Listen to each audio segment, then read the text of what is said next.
I thought Dead Space looked pretty good. I don't know about you. We had a chance to go in behind the scenes and we had a get very little peek. intimate look at Dead Space, you and I, in a tiny room with the producers and the game. intimate. And there was a lot of concern in the office when we were discussing it, just people afraid of the idea of co-op being in Dead Space. You know, the demo we saw at the EA's press conference showed wide open spaces, a new cover mechanic, shooting, you know, other human enemies.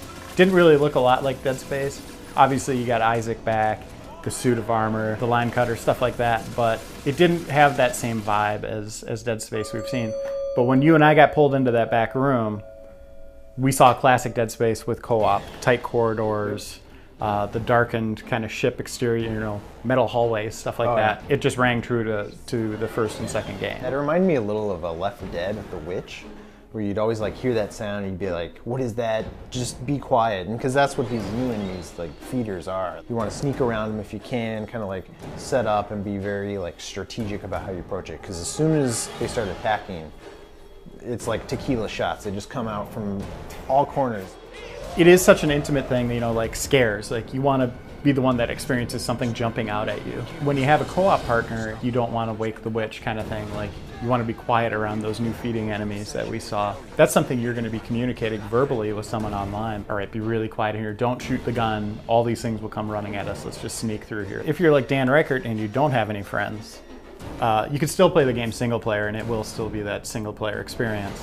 The concern I have with the game is how much they're going to resort to the pop and shoot tactics that we saw in that first E3 demo against human enemies. Like what percentage of the game is going to be dedicated to a very different style of gameplay. It's almost like two games in one. Even when Isaac's fighting hordes of human enemies, he'll probably still have to deal with necromorphs and other kind of creatures. I welcome change. This is the third installment. We've spent, you know, 20 hours in these games. The ice setting, I think, is going to bring a new element.